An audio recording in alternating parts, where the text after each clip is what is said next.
So this was obviously, as you just pointed out, a big success story for Apple. They've been dabbling in these theatrical films for quite a bit now, but none of their movies have had this much of a success. So this is really good news, and I think it kind of really emboldens them with respect to their strategy. So definitely movie theaters are happy. And the other point that I'd like to make is, more than 20 to 25% of the total box office actually came in from IMAX. So this is really good news for the exhibitors because the premium large format, that whole thing about going to the theater to experience the movie is really working.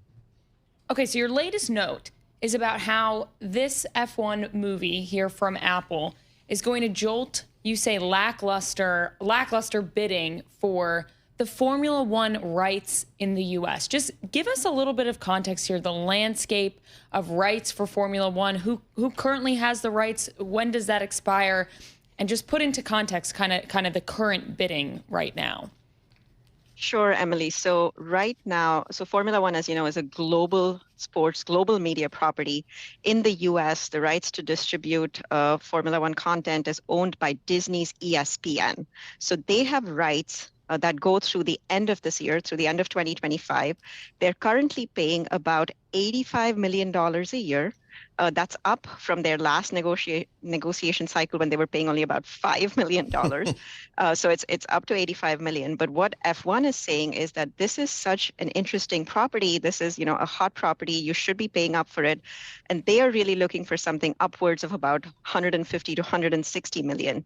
And I'm not so sure ESPN wants to pay that much money. So it's really, price is really a sticking point here. And it looks like we've hit a little bit of a stalemate because, when you kind of think about, yes, this is a property. By the way, this F1 really kind of shot into the limelight in the US, Emily and Paul, with the Netflix Drive to Survive series. Now, Netflix has been hugely actually instrumental in kind of driving this surge in popularity. So everybody was kind of wondering whether Netflix or, maybe another streamer like an Amazon would kind of come in and bid for the rights.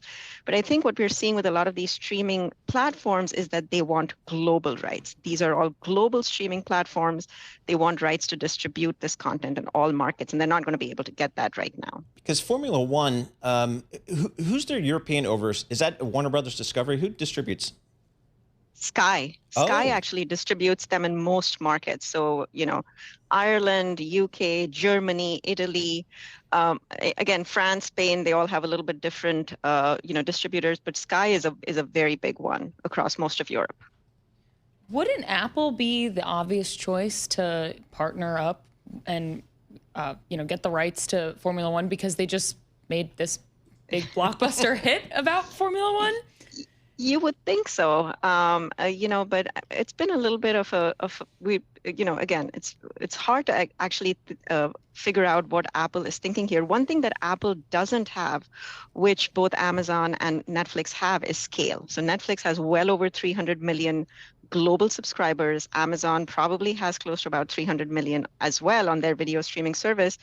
Apple, on the other hand, has probably less than 50 million. So they don't necessarily have the scale to support it. And remember, there are a few other things with the Formula One property. You don't have a lot of advertising inventory necessarily. So again, that's something that doesn't necessarily appeal to streamers, especially because all of these different streaming platforms are really trying to build out their ad business.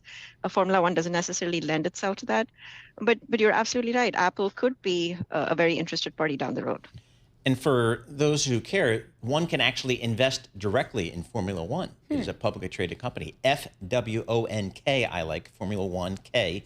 It's owned by John Malone and Liberty Media, so there's a million different share classes out there. But Formula One, Geetha, I mean, under John Malone's leadership, they've done a good job of increasing rights, sporting rights, and sponsorships and all that kind of stuff, making it actually profitable. Very profitable, Paul, and they've done a fantastic job with the media rights. Again, they've really capitalized on this huge surge in popularity because remember, F1 was really more of a European, really not so big in America, but they've really kind of capitalized on this huge momentum in the United States. And you're absolutely right. They've added a whole lot of races, made it a year-round calendar, lots of sponsorship money. So they've done a very good job with this new Liberty Media management team. Geetha, real quick while we got you 30 seconds. Are people feeling better about Disney these days? They absolutely are. So one of the things that we were so worried about was the theme parks and whether, we were going to see a slowdown there because of just general economic uncertainty. Also Epic, which is the Comcast property opening in Florida. Oh, right. But so far, we haven't seen any signs of a slowdown. So things are looking actually pretty good for Disney.